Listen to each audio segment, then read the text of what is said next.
أعوذ بالله السميع العليم من الشيطان الرجيم. بسم الله الرحمن الرحيم. الحمد لله رب العالمين. الحمد لله الذي ذكره شرف للذاكرين وشكره فوز للشاكرين وطاعته نجاة للمطيعين.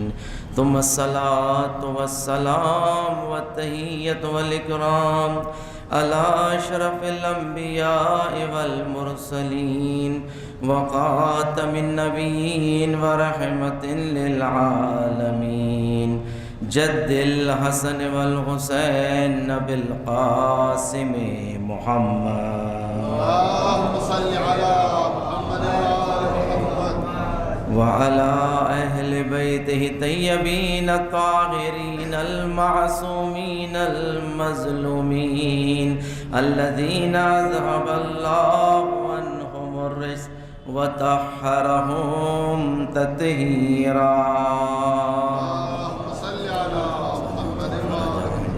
سيما على السيد المطهر والإمام المظفر والشجاع الغزنفر بشبير وشبر قاسم طوبى وسقر الأنزع البتين الأشجع المكين العالم المبين الناصر المعين ولي الدين الولي السيد الرزي الإمام الوسي الحاكم بنص الجلي المخلص الصفي المدفون بالغريب ليس بني غالب مظهر العجائب ومظهر الغرائب والشهاب الثاقب والهزبر الصالب نقطة دائرة المطالب اسد الله الغالب غالب كل غالب ومطلوب كل طالب صاحب المفاخر والمناقب امام المشارق والمغارب الذي حبه فرض على الحاضر والغائب مولانا ومولى الكونين الامام الثقلين ابي الحسنين يعصوب الدين وقائد غر المحجلين امير المؤمنين علي ابن ابي طالب. اللهم صل على محمد وآل محمد ولعنة الله على أعدائهم أجمعين من يوم عداوتهم إلى قيام يوم الدين. أما بعد فقد قال الله تبارك وتعالى في محكم كتاب المجيد وفرقان الحميد وقوله الحق. بسم الله الرحمن الرحيم.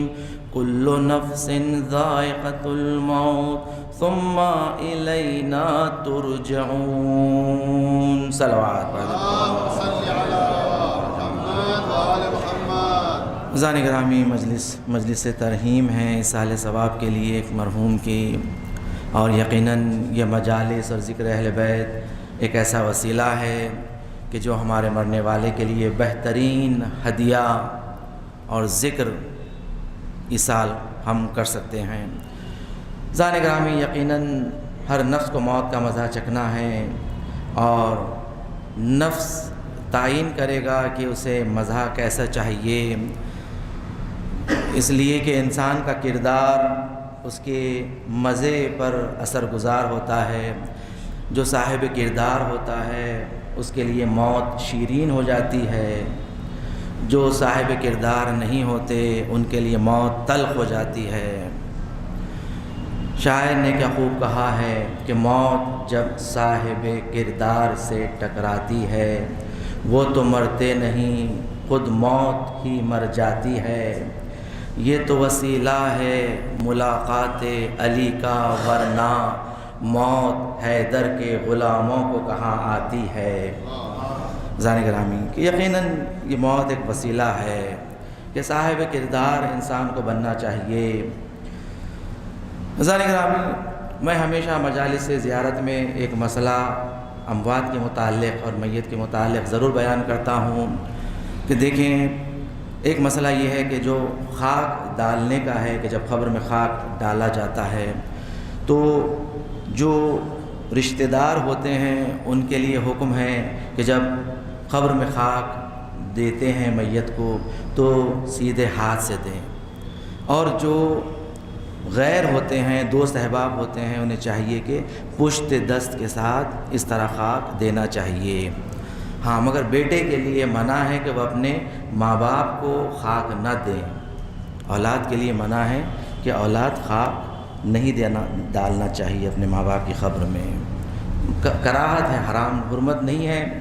عزیزان گرامی، دوسرا مسئلہ نماز وحشت قبر کے متعلق ہے کہ ہم سب جانتے ہیں کہ نماز وحشت قبر کی بڑی فضیلت ہے کہ پیغمبر اکرم محمد مصطفیٰ صلی اللہ علیہ وآلہ وسلم آپ نے فرمایا تمہارے مرنے والے کے لیے بہترین عمل جو کام آنے والا ہے وہ ہے صدقہ، کہ اس کے لیے صدقہ نکالا کرو۔ اگر صدقہ نہیں دے سکتے ہو تو اس کے لیے 2 رکعت نماز پڑھو۔ عزیزان گرامی، یقیناً صدقے کے لیے شرط و شروط ہے۔ صدقہ اگر دیا جائے، حلال مال سے جب صدقہ دیا جاتا ہے، 1 روپیہ ہی کیوں نہ ہو، یقیناً انسان کے کام آنے والا ہے۔ اگر حلال مال نہ ہو، لاکھوں روپے صدقہ کر دیں، میت کے کوئی کام آنے والا نہیں ہے۔ عزیزان گرامی، نیکی کرو تو خلوص کے ساتھ، پاک و پاکیزہ نیکی ہونا چاہیے۔ پیغمبر نے فرما دیا کہ اگر صدقہ نہیں کر سکتے ہو اتنا پاک و پاکیزہ صدقہ، تو یہ کیا کرو، 2 رکعت نماز پڑھ لو۔ یہ تو ہر انسان کر سکتا ہے، ہر انسان کر۔ آپ نے فرمایا نماز 2 رکعت۔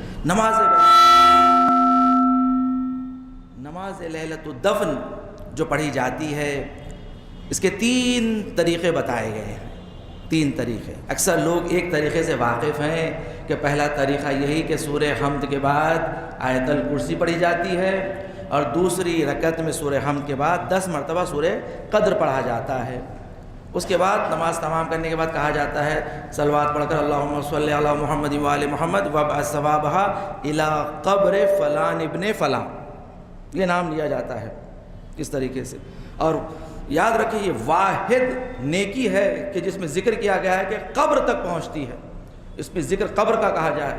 جب بھی آپ نیکی سورہ فاتحہ پڑھتے ہیں کہتے ہیں فلانی کی روح کو پہنچے، مگر یہ واحد ثواب ہے کہ جو قبر تک جاتا ہے، الی قبر فلان ابن فلاں، قبر کے لیے یہ نیکی ہوتی ہے کہ قبر میں پہنچیں، قبر کو، اس لیے کہ قبر کو یہ نیکی کی ضرورت ہے، قبر کو۔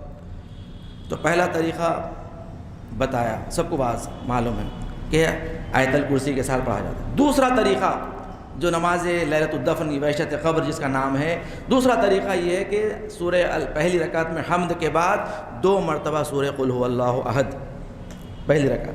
دوسری رکعت میں سورہ حمد کے بعد 10 مرتبہ سورہ تکاثر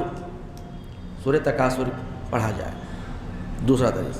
تیسرا طریقہ بتایا گیا ہے کہ سورہ حمد کے بعد 2 مرتبہ سورہ قل هو اللہ احد کا سورہ پڑھا جائے، پھر آیت الکرسی بھی پڑھی جائے، اور دوسری رکعت میں سورہ تکاثر 10 مرتبہ پڑھا جائے۔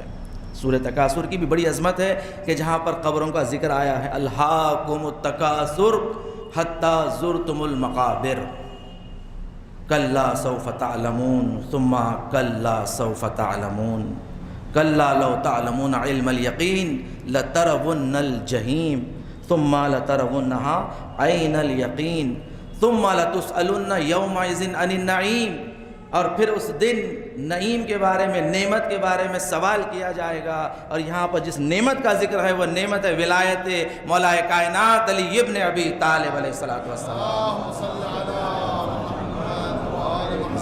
اس سورے کو حکم دیا گیا ہے نماز لیلۃ الدفن میں پڑھا جائے۔ یہ 3 طریقے ہیں نماز لیلۃ الدفن کے۔ ایک مسئلہ اسی کے ضمن میں بیان کر دوں، دیکھیں نماز لیلۃ الدفن ایک ہی فرد کے لیے متعدد مرتبہ پڑھا جا سکتا ہے، ایک ہی شخص متعدد مرتبہ ایک میت کے لیے پڑھی جا سکتی ہے۔ اور دوسرا حکم یہ ہے کہ متعدد مرحومین کے لیے ایک نماز بھی پڑھی جا سکتی ہے۔ متعدد مرحوم اگر ہو تو ان کے لیے فقط ایک نماز لیلۃ الدفن پڑھیں وحشت قبر، اور ان تمام مرحومین کی روح کو ہدیہ کر سکتے ہیں، ایک نماز کافی ہے۔ اور یہ بھی اجازت دی گئی ہے کہ اگر آپ کو پتہ بھی نہ ہو کہ آج کے دن کس کا انتقال ہوا ہے تو بھی آپ اس نیت سے پڑھ سکتے ہیں کہ آج جو بھی مومن دنیا سے گزرا ہے اس کے لیے میں یہ 2 رکعت نماز وحشت قبر پڑھ رہا ہوں، پڑھ سکتے ہیں۔ یہ بھی مسئلہ استفتاء کیا گیا ہے، پوچھا گیا ہے کہ اگر آپ کو معلوم بھی نہ ہو کہ آج کس کا انتقال ہوا ہے پڑھ سکتے ہیں۔ کیوں؟ اس کا ثواب اور اجر بہت زیادہ ہے، بہت زیادہ ہے۔ عزیزان گرامی، روایت میں ہے کہ جب یہ 2 رکعت نماز پڑھی جاتی ہے تو ملائکہ قبر میں نازل ہوتے ہیں اور قبر کو گشادہ کر دیتے ہیں، مشرق سے مغرب تک وسعت آ جاتی ہے، قبر کو نورانی کر دیا جاتا ہے اور کہا جاتا ہے یہ 2 رکعت نماز جو فلاں نے تیرے لیے پڑھی ہے، یہ اس کا اثر ہے، اور پڑھنے والے کے لیے جو اثر ہے ثواب ہے۔ روایت میں ہے کہ پیغمبر نے فرمایا سورج کی روشنی جن جن چیزوں پر پڑتی ہے اس کی تعداد کے مطابق اسے نیکیاں لکھی جاتی ہے، اس کے گناہ بخش دیے جاتے ہیں اور 40 درجے اس کے بلند ہو جاتے ہیں، 40 درجے اس کے بلند کر دیے جاتے ہیں جو کوئی کسی مومن کے لیے 2 رکعت نماز لیلۃ الدفن پڑھتا ہے۔ عزیزان گرامی، یہ عظمت ہے کہ جو لوگ اس کی پابندی کرتے ہیں وہ خود اپنے لیے آخرت کا سامان کر رہے ہیں، آخرت کا سامان، وسیلے ہیں۔ عزیزان گرامی دیکھیں بخشائش کے اللہ نے اہل بیت کے وسیلے سے ہم تک جو پہنچائے ہیں، دیکھو اپنے گناہوں کو بخشائش کا ذریعہ بنا لو، اہل بیت سے وابستہ ہو جاؤ گے تو اہل بیت تمہیں بتائیں گے کہ کیسے تمہیں پاک کیا جائے گا۔ اس لیے کہا گیا ہے فرش عزا بہترین وسیلہ ہے انسان کو انسان بنانے کا۔ فرش عزا پر آؤ، انسان بننا چاہتے ہو فرش عزا سے وابستہ ہو جاؤ، تمہیں وہی انسان بنا سکتے ہیں جو انسان کامل ہے، جو انسان کامل ہے۔ عزیزان گرامی، چھٹے امام امام جعفر صادق علیہ السلام آپ ارشاد فرماتے ہیں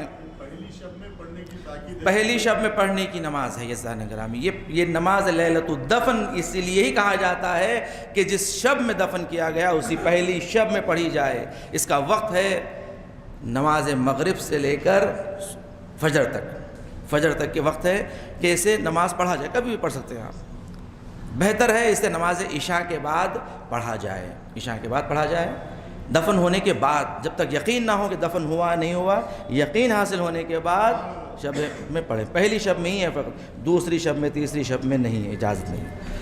ہاں ہدیہ مومنین پڑھ سکتے ہیں آپ، 2 رکعت نماز ہدیہ مومنین، اس کے لیے کوئی قید نہیں ہے کہ پہلی شب میں پڑھ جائے، ہدیہ مومنین آپ جب چاہے پڑھ سکتے ہیں، اس کا بھی طریقہ۔ عزیزان گرامی، تو امام نے یہ بیان فرمایا ہے کہ ثلاثۃ من انکر ثلاثۃ فلیس من شیعتنا، جنہوں نے 3 چیزوں کا انکار کیا وہ ہمارے شیعوں میں سے نہیں ہے، جو یہ 3 چیزوں کا جو انکار کرتا ہے وہ ہمارے شیعوں میں سے نہیں ہے، لیس من شیعتنا۔ سب سے فرمایا، سب سے پہلے المعراج، جو معراج کا انکار کرتا ہے وہ ہمارے شیعوں میں سے نہیں ہے۔ والسؤال منکر و نکیر فی القبر، سوال و منکر و نکیر کا قبر میں سوال کرنے کا انکار کرنے والا ہم شیعوں میں سے نہیں ہے۔ تیسرا فرمایا والشفاعہ، اور جو شفاعت کا انکار کرتا ہے وہ ہم شیعوں میں سے نہیں ہے۔ عزیزان گرامی، امام نے فرمایا 3 چیزوں کا انکار کرنے والا ہم شیعوں میں سے نہیں ہے، یاد رکھیں۔ معراج کا انکار کرنے والا شیعوں میں سے نہیں ہو سکتا۔ معراج آپ جانتے ہیں نا کہ معراج فقط ایک نہیں ہوئی تھی، معراج متعدد ہے۔ شیخ عباس قمی نے منتہی الاعمال میں 110 معراج کا ذکر کیا ہے، شیخ عباس قمی نے جانا کس متعدد معراج تھے آپ کے۔ اور معراج کا ایک واقعہ فقط آپ کے سامنے پڑھ دوں کہ جب آپ معراج پر تشریف لے گئے تو ایک مرتبہ ایک عجیب الخلقہ فرشتے کو دیکھا، ملک کو دیکھا کہ جس کے 1000 ہاتھ ہیں اور ہر ہاتھ میں 1000 انگلیاں ہیں اور ہر انگلی پہ 1000 پرس بنے ہوئے ہیں۔ پیغمبر نے پوچھا جبرائیل یہ کون سا فرشتہ ہے؟ عزیزان گرامی دیکھیں، پیغمبر ہم تک میسیج پہنچانا چاہ رہے ہیں، پیغام پہنچانا چاہ رہے ہیں۔ جبرائیل یہ کون سا ملک ہے، اس کا کام کیا ہے؟ جبرائیل نے کہا یا رسول اللہ چلیں ان سے ہی پوچھتے ہیں۔ سوال کیا، بتاؤ کہ تمہارا کام کیا ہے، پروردگار نے تمہیں کس کام کے لیے معین کیا ہے؟ تو اس ملک نے فرشتے نے کہا کہ میرا کام یہ ہے کہ میں آسمان سے گرتے ہوئے تمام خطروں کا حساب رکھتا ہوں۔ ازل سے جب سے اللہ نے خلقت کی ہے تمام بارش کے خطروں کا حساب میرے پاس موجود ہے۔ کتنے خطرے زمین پر خشکی پر گرتے ہیں، کتنے خطرے دریاؤں پر گرتے ہیں، تمام خطروں کا حساب میرے پاس ہے۔ مگر یا رسول اللہ ہر چیز کا حساب میں کر سکتا ہوں، مگر ایک نیکی ایسی ہے کہ میں اس کا حساب نہیں کر پاتا ہوں، وہ ہے جب آپ کے چاہنے والے جمع ہو کر آپ پر اور آپ کی آل پر درود بھیجتے ہیں، اس کا حساب میں نہیں کر سکتا۔ صلوات پڑھیں محمد والے۔ اس کے ثواب کا حساب میں نہیں کر سکتا سوائے خدا کے کہ اس کا کس قدر اجر و ثواب ہوتا ہے۔ عزیزان کرام، تمام بزرگ علماؤں نے بیان کیا، آیت اللہ محمد تقی بہجت نے، محمد حسین طباطبائی نے، صاحب المیزان نے، کہ تم نہیں جانتے تمہارا ایک مرتبہ درود کا پڑھنا تمہارے مرنے والے کے لیے کتنا بڑا اجر و ثواب کا باعث بنتا ہے، اور ان کی کتنی بڑی مشکل کو حل کرتا ہے قبر میں۔ تم نہیں جانتے، تم سمجھتے ہو مختصر سا ذکر ہے، مگر اس قدر عظیم۔ عزیزان گرامی دیکھیں، کوئی نیکی کرنا چاہتے ہو، خیرات کرنا چاہتے ہو، صدقہ کرنا چاہتے ہو تو ہزار شرائط ضروری ہے، حلال ہے یا نہیں ہے، پاکیزہ ہے یا نہیں ہے، کہاں سے کمایا، کہاں سے لایا۔ مگر ذکر اہل بیت جب زبان سے بیان ہوتا ہے، دیکھیں اس لیے پاک و پاکیزہ ذکر ہے، پاک و پاکیزہ ذکر ہے، یہ ذکر کام آنے والا ہے۔ امام نے فرمایا 3 کا انکار کرنے والا ہم میں سے نہیں ہے، معراج کا انکار کرنے والا ہم سے نہیں ہے۔ دوسرا فرمایا والسؤال من منکر و نکیر فی القبر، جو منکر و نکیر کے سوال کا انکار کرتا ہے کہ قبر میں کوئی آنے والا نہیں ہے، کوئی نہیں آنے والا ہے، مومن سے سوال ہوگا۔ عزیزان گرامی کہتے ہیں مومن سے بھی سوال ہوگا۔ عزیزان گرامی دیکھیں مومن میں بھی کیٹیگریز ہوتے ہیں، درجے ہوتے ہیں، مراتب ہوتے ہیں۔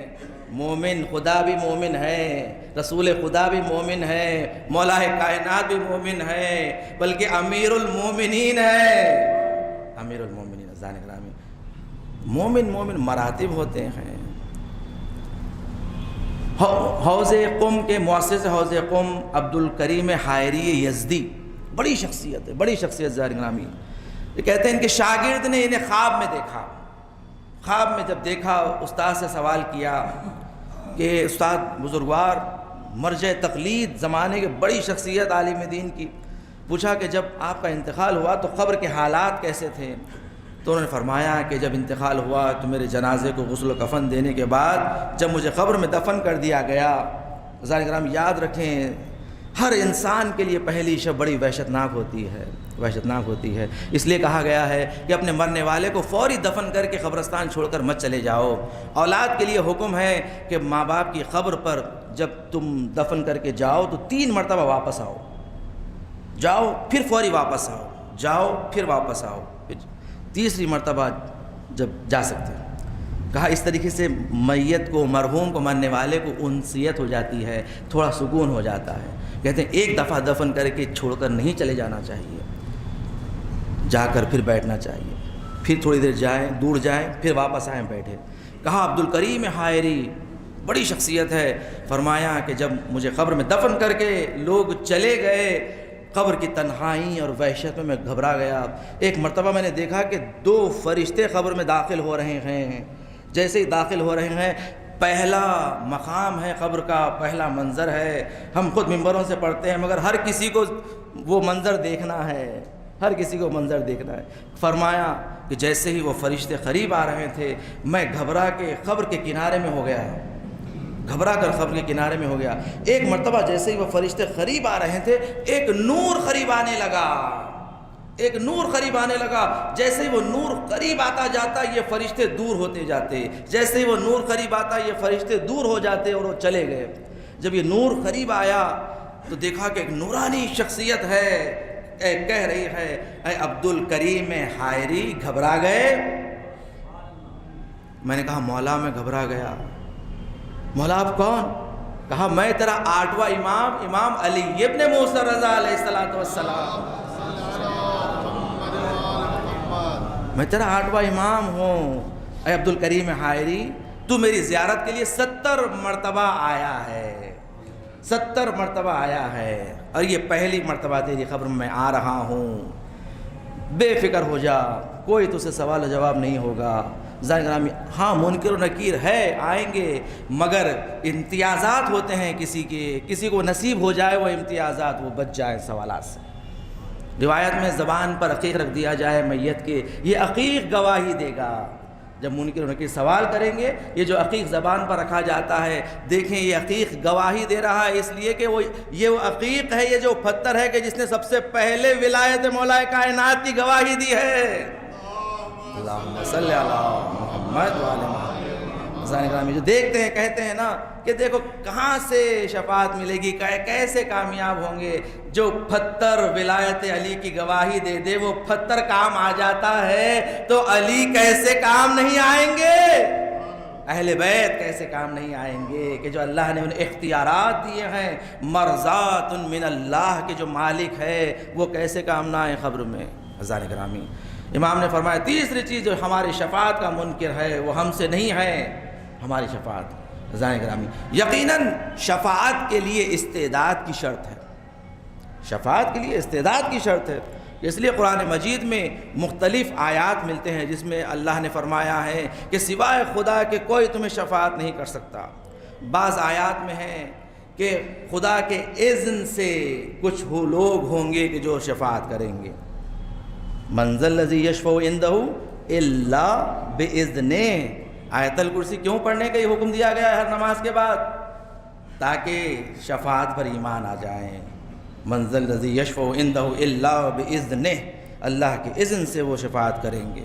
حضرات گرامی، تو انسان کو شفاعت کے لیے استعداد کی شرط ہے، استعداد ضروری ہے کہ ایک استعداد لے کر آئیں تاکہ تمہاری شفاعت کی جائے۔ وہ حدود کیا بتائے گئے ہیں، وہ شرائط کیا بتائے گئے ہیں کہ دیکھیں اہل بیت نے بعض اوقات میں صریح بتا دیا، من استخف الصلاۃ لا تنال شفاعتنا، جو نماز کو ہلکا سمجھے گا ہماری شفاعت اس تک نہیں پہنچے گی۔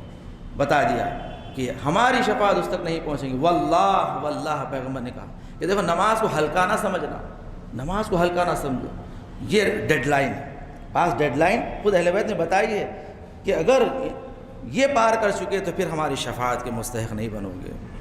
فرمایا دیکھو شفاعت کے مستحق ہوں گے وہ لوگ کہ جس کے پاس ولایت کی دولت ہوگی، ولایت کی نعمت ہوگی، وہ شفاعت کا حقدار ہوگا، شفاعت کا حقدار ہوگا۔ چھٹے امام جعفر صادق علیہ الصلوۃ والسلام آپ فرماتے ہیں کہ جو انسان اپنے عمل پر متکی ہوگا وہ ناکام ہوگا، اور وہ شخص بھی کہ جو اللہ کی رحمت پر امید رکھ کر بے انتہا گناہ کرتا ہے، معصیت کرتا ہے، وہ بھی ناکام ہوگا۔ راوی نے پوچھا کہ مولا پھر کون کامیاب ہوگا؟ عمل بھی، امام نے فرما دیا عمل بھی، اگر کوئی انسان عمل کر لے، کہا کہ میری کوئی نماز قضا نہیں ہے، کوئی روزہ قضا نہیں ہے، میں نے سارے واجبات کو انجام دے دیا، کوئی محرمات میں نے انجام نہیں دیے، اب مجھے تو سرٹیفکیٹ ملنا چاہیے جنت کا۔ امام نے فرمایا جو اس پر توکل کر کے چلا گیا وہ رسوا ہوا، جو اپنے عمل پر متکی ہو گیا۔ یاد رکھو ہر انسان شفاعت اہل بیت سے ہی جنت میں جائے گا، اپنے عمل کی بنا پر نہیں، اس لیے کہ تم عمل کر ہی نہیں سکتے جیسا اللہ تم سے عمل چاہ رہا ہے۔ ہم تو فقط پیروی کرنا ہے، اہل بیت نے ہمیں بتایا ہے کہ دیکھو ایسے نماز پڑھو، ہم ایسے نماز پڑھتے ہیں، ایسے عبادت کرو، ہم ایسی عبادت کرتے ہیں۔ امام نے فرمایا جو اپنے عمل پر متکی ہوگا وہ ناکام ہوگا، اور جو بے انتہا خدا کی رحمت پہ بھروسہ کر کر گناہ کرتا ہے وہ بھی ناکام۔ پھر راوی نے پوچھا مولا پھر کون کامیاب ہوگا؟ امام نے فرمایا جو خوف و رجا کے درمیان ہوگا، خوف و رجا کہ دیکھو امید بھی رہیں اور ساتھ ساتھ خوف خدا بھی رہیں، ڈر بھی رہیں۔ اس لیے کہتے ہیں کہ دیکھو کبھی اپنے عمل پہ بھروسہ نہ کرنا کہ میں نے تو بہت سارے حج کر لیے ہیں، بہت ساری زیارتیں کر لیے ہیں، اب تو میری آخرت پکی ہے، نہیں معلوم اللہ نے ہمارا عمل قبول کیا یا نہیں معلوم ہم نے اس عمل کو ضائع تو نہیں کر دیا۔ پیغمبر نے فرمایا جو انسان ایک مرتبہ سبحان اللہ کہتا ہے اللہ جنت میں ایک درخت پیدا کرتا ہے، ایک شخص دوسرے دن آ کر کہتا ہے رسول اللہ میں کل سے بے انتہا سبحان اللہ کی تسبیح کرتا رہا، میرے کتنے درخت ہو گئے؟ پیغمبر نے کہا دیکھنا چاہتے ہو؟ پیغمبر نے کہا دیکھو 2 انگلیوں کے درمیان سے۔ اس نے کہا جیسے ہی میں نے دیکھا کہ بس درخت ہی درخت نظر آ رہے ہیں، جہاں تک نگاہ جا رہی ہے درخت ہے۔ یا رسول اللہ مگر یہ سارے درخت کٹے ہوئے زمین پر پڑے ہیں۔ پیغمبر نے کہا ہاں تم نے سبحان اللہ تو کہا، مگر غیبت کے ذریعے تم نے آرا بجھا دیا، گناہوں کے ذریعے تم نے سارے درختوں کو کٹوا دیا۔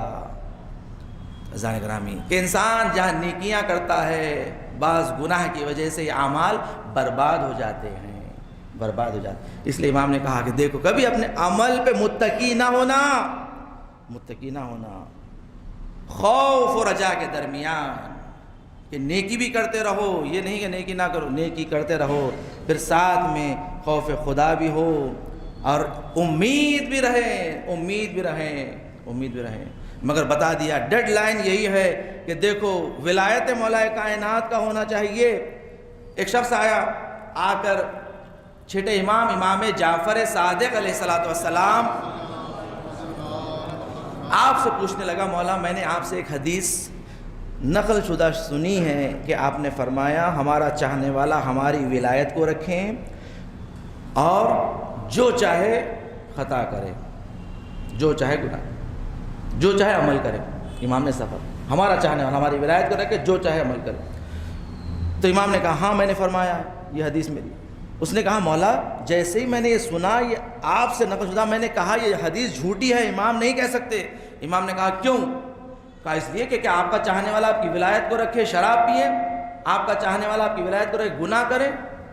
امام نے کہا نہیں، ہم نے کہا ہمارا چاہنے والا ہماری ولایت کو رکھے، جو چاہے عمل کرے، یعنی نیکیوں میں سے عمل کریں۔ ہمارا چاہنے والا ہماری ولایت کو رکھے، نماز پڑھیں اس کی نماز قبول، ہماری ولایت کو رکھیں، روزہ رکھیں روزہ قبول، ہماری ولایت کو رکھیں، عبادتیں کریں تمہاری عبادت قبول ہے۔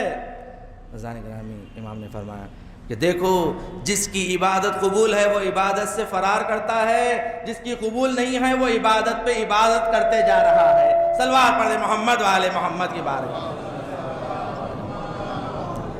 عزیزان گرامی کہ دیکھیں عنوان صحیفۃ المؤمن یوم القیامت حب علی ابن ابی طالب، کہ جہاں آخرت میں جو ہر انسان کے اعمال نامے کی فائل کے اوپر ایک عنوان دیا جاتا ہے، ٹائٹل دیا جاتا ہے۔ روایت میں نبی نے فرمایا ہے مومن کے اعمال نامے کا ٹائٹل ہوگا حب علی ابن ابی طالب، یہ علی کا محب ہے، یہ علی کا چاہنے والا ہے۔ عزیزان گرامی دیکھیں محبت علی کو اہمیت دی گئی ہے، محبت علی۔ عزیزان گرامی انسان کو روز قیامت میں جو چیز کامیاب کرتی ہے وہ ہے ایمان، تقوی۔ ایمان اور تقوی ہونا چاہیے، وہی انسان کامیاب ہے۔ قرآن کہہ رہا ہے، نبی آگے بڑھ کر کہتے ہیں یا علی حبک ایمان و تقوی و بغضک نفاق و کفر۔ یا علی آپ کی محبت ایمان ہے، تقوی ہے، آپ کی دشمنی اور بغض کفر ہے، نفاق ہے۔ عزیزان گرامی دیکھیں اس لیے کہ جو علی کی محبت اپنا لیتا ہے خود بخود علی کے صفات چھلکنے لگتے ہیں، اس لیے کہ شجاعت کا ذکر آئے گا تو علی کا ذکر، ایثار کا ذکر آئے گا تو علی کا ذکر آئے گا۔ عزیزان گرامی کہ بہترین بات جو ایک عالم دین نے کی تھی کہ دیکھو جو لوگ علی سے نفرت کرتے ہیں، نام علی سے نفرت کرتے ہیں، وہ اگر دنیا میں رہنا چاہتے ہیں تو ان کے لیے کوئی جگہ نہیں ہے، اس لیے کہ دنیا میں اگر شجاعت کا ذکر آئے گا تو علی کا ذکر، ایثار کا ذکر علی کا ذکر، علم کا ذکر علی کا ذکر، حکمت کا ذکر علی کا ذکر، ہر مقام پر علی علی علی ہے۔ اگر علی کہیں نہیں ہے تو وہ جہنم ہے۔ علی سے بھاگنا چاہتے ہو تو جہنم چلے جاؤ، جہنم چلے جاؤ۔ عزیزان گرامی محبت مولا کائنات انسان کو با تقوی بناتی ہے، با ایمان بناتی ہے، اچھوں سے محبت انسان کو اچھا بناتی ہے۔ اس لیے کہا گیا اپنے آپ کو اس فرش اعضا سے وابستہ کر لو کہ دیکھو اگر اہل بیت کی شفاعت مل جائیں اگر انسان اپنے عمل پر متقی ہو جائے اور اہل بیت کی شفاعت پر امیدوار نہ ہو وہ ناکام ہو گیا۔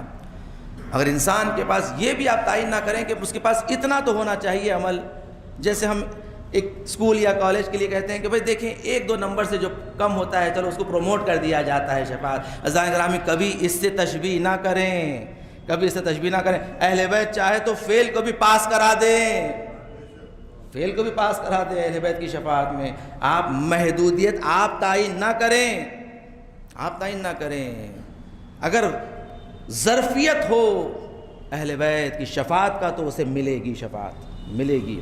اور ظرفیت کے لیے یہی کہا گیا ہے اہل بیت علیہ السلام کی محبت کو اپنا لیں، ولایت اہل بیت کو اپنا لیں، یہی عین ظرفیت ہے، عین ظرفیت ہے۔ نماز میت میں کیا پڑھتے ہیں؟ جب آیت اللہ مرزا جواد سے سوال کیا گیا آیت اللہ جواد تبریزی سے کہ نماز میت میں جو پڑھا جاتا ہے اللہم انا لا نعلم منہ الا خیرا، اگر ہم کسی کے بارے میں جانتے ہیں کہ یہ خیر نہیں تھا شر تھا، جو مر گیا اس نے گناہ ہی گناہ کیے ہیں، نافرمانی کی ہے، کیا اس کے لیے جملہ کہا جا سکتا ہے؟ آیت اللہ شیخ جواد تبریزی اپنے سر کو جھکا دیتے ہیں، اس کے بعد اٹھا کر کہتے ہیں اگر علی کا چاہنے والا تھا تو اس کے لیے یہی جملہ کہا جائے گا، اس لیے کہ علی کی ولایت اور محبت سے بڑھ کر کوئی نیکی نہیں آئے، علی کی ولایت اور محبت سے بڑھ کر کوئی نیکی نہیں ہے، اس کے لیے یہی کہا جائے گا اللہم انا لا نعلم منہ الا خیرا، ہم خیر کے علاوہ اور اس کے بارے میں کچھ نہیں جانتے۔ عزیزان گرامی دیکھیں یقیناً امام نے فرمایا ہماری ولایت کا رکھنے والا، محبت کا رکھنے والا اگر گناہ کرے گا اللہ اسی دنیا میں اسے عذاب دے گا، پاک و پاکیزہ اس دنیا سے اٹھے گا۔ کہا اس سے زیادہ گنہگار ہو؟ کہا موت کی سختی، بیماریوں کے ساتھ موت کا آنا، اسے پاک و پاکیزہ کر دیا جائے گا، جب قبر میں جائے گا تو پاک ہو کر جائے گا، پاک ہو کر۔ کہا اس سے بھی زیادہ گنہگار ہو؟ امام نے فرمایا برزخ، قبر کا فشار، برزخ میں اسے پاک کر دیا جائے گا۔ اس نے کہا اس سے بھی زیادہ گنہگار؟ امام نے کہا تم بڑھاتے جاؤ گے مگر یاد رکھو روز قیامت میں جب پہنچے گا وہ ہمارے ساتھ جنت میں جائے گا۔ صلوات پڑھیں محمد والے محمد کی بارگاہ۔ امام نے کہا کہ دیکھو سزا ملے گی، یہ نہیں کہ اس کے معنی یہ نہ ہو، شفاعت کے معنی یہ نہ لے لیں کہ ہم جو چاہے کریں۔ امام نے کہا ہر خطا کی سزا ملے گی، خطا کرو گے بھگتنا پڑے گا، تمہیں اس دنیا میں اللہ سزا دے گا، قبر میں سزا دے گا، برزخ میں سزا دے گا، مگر پاک کرے گا۔ ظرفیت ہے ولایت اہل بیت کی زان گرامی کہ دیکھیں یہ ولایت لے جائیں، شفاعت اگر ملتی ہے تو حور کو مل جاتی ہے۔ دیکھیں انسان جو کہتے ہیں نا شفاعت کا موضوع اگر سمجھنا ہو تو توبہ کو سمجھ لو کہ توبہ اگر اللہ چاہے تو قبول کرتا ہے، اللہ توبہ کا دروازہ اللہ نے قبول کھول رکھا ہے کہ جو چاہے توبہ کریں اور اپنی گناہوں کی معافی مانگ لیں۔ حور کی توبہ کو دیکھ لیں عزیزان گرامی، دیکھیں کیا حور نے اپنی خطاؤں کو جبران کیا؟ نہیں کر سکتے تھے، پانی کو بند کیا، امام کو اس طرح گرفتار کر دیا، تمام خطائیں حور کی ہے۔ اگر ہم لاجیکلی دیکھیں حور کی خطا لائق معافی نہیں ہے، مگر در اہل بیت پر جب ایسے بھی آ جاتے ہیں اہل بیت انہیں سینے سے لگا لیتے ہیں، سینے سے لگا لیتے ہیں۔ دیکھو شفاعت یعنی یہ ہے فقط یہ ہے کہ ان کی در پر اپنے آپ کو سونپ دینا، ان کے حوالے اپنے آپ کو کر دینا۔ ایک مرتبہ اپنے آپ کو ان کے حوالے تو کر کے دیکھیے، دیکھو حور کو بھی حور علیہ السلام بنا دیتے ہیں، حور علیہ السلام بنا دیتے ہیں۔ عزیزان گرامی دیکھیں ہمارے پاس ایک سنت ہے، روایت ہے کہ جب کسی کا انتقال ہو جاتا ہے 3 دن تک مرنے والے کے پاس کھانا لے جایا جائے، انہیں تکلیف نہ دی جائے کہ یہ اپنے لیے کھانا فراہم کریں، ان کے پاس کھانا لے جائیں۔ مخصوصاً جس دن میت گھر سے اٹھتی ہے، میت دفن ہو جاتی ہے، اس کے بعد حکم ہے کہ گھر جا کر یتیموں کو کھانا کھلائیں، دسترخوان بچھائیں اور انہیں بٹھائیں اور کھانا کھلائیں۔ عزیزان گرامی جانتے ہیں نا کہ جب شام غریبہ آئی تھی تو شام غریبہ میں بھی اسی طرح کھانا لایا گیا تھا، پانی لایا گیا تھا کہ حسین کے یتیم پیاسے ہیں، بھوکے ہیں۔ ایک مرتبہ جب حور کی زوجہ نے لا کر اسے رکھ دیا امام سجاد کے سامنے تو امام سجاد نے اپنی پھوپھی اماں سے کہا پھوپھی اماں یہ پانی پی لیجئے۔ جناب زینب نے کہا سید سجاد ذرا یہ تو بتاؤ کہ میرا حسین پیاسا مارا گیا، میرا علی اکبر پیاسا مارا گیا، زینب کیسے پانی پی لے؟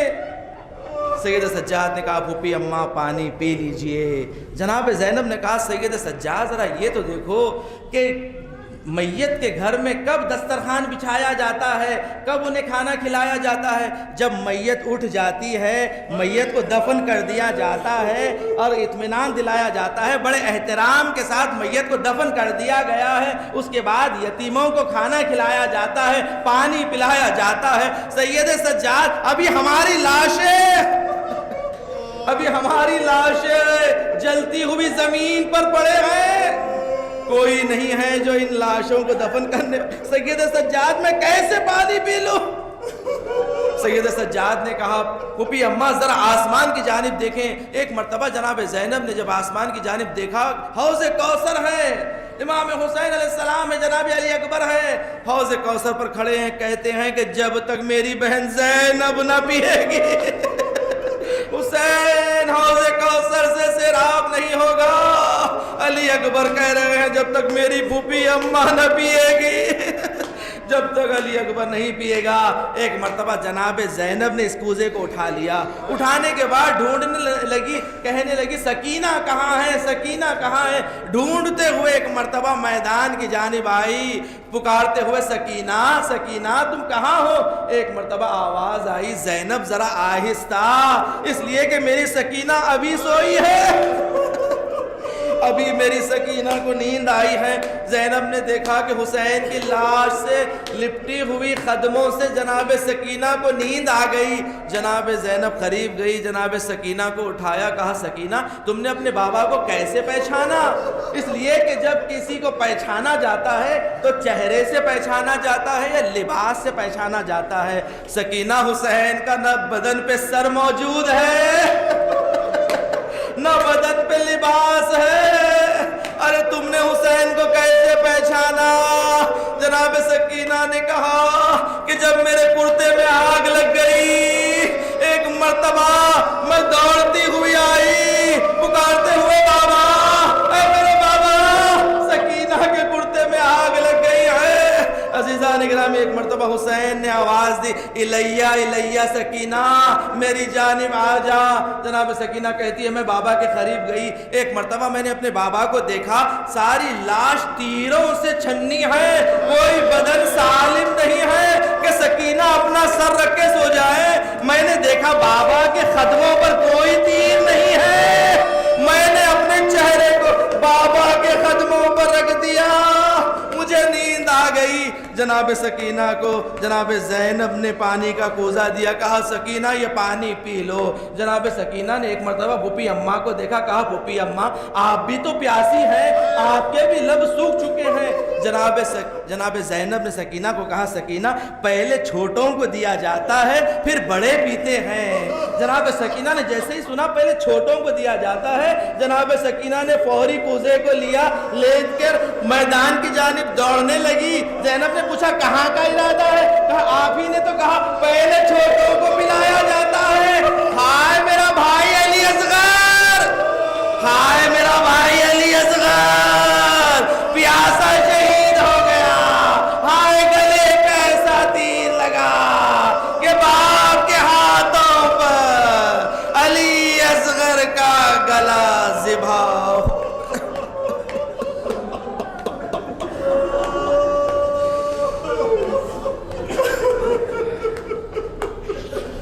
اللہ لعنت اللہ علی قوم الظالمین وسیعلم الذین ظلموا ایام منقلب ینقلبون۔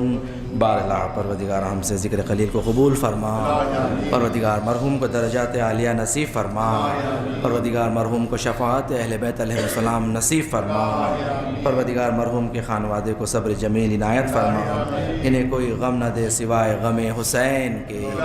پروردگار دنیا میں جہاں جہاں مومنین مومنات ان کی جان و مال عزت و آبرو دین و ایمان کی حفاظت فرما، بالخصوص شر کرونا وائرس سے تمام مومنین کی حفاظت فرما۔ پروردگار مقام مقامات مقدسات کی حفاظت فرما، جنت البقیع کی تعمیر دیکھنا نصیب فرما، علماء اعلام مراج اکرام کا سایہ ہمارے سروں پر قائم و دائم فرما، دشمنان اہل بیت دشمنان اسلام کو نیست و نابود فرما، امام زمانہ کے ظہور میں تعجیل فرما، ہمیں امام کے اعوان و انصار میں شمار فرما۔ آپ سے گزارش ایک مرتبہ سورہ حمد 3 مرتبہ سورہ اخلاص کی تلاوت فرما۔ سید مصطفیٰ شکیل رضوی مرحوم و مغفور ابن سید اختر حسین رضوی مرحوم و مغفور کی روح کے لیے سال۔ بسم اللہ الرحمن الرحیم، الحمدللہ رب العالمین۔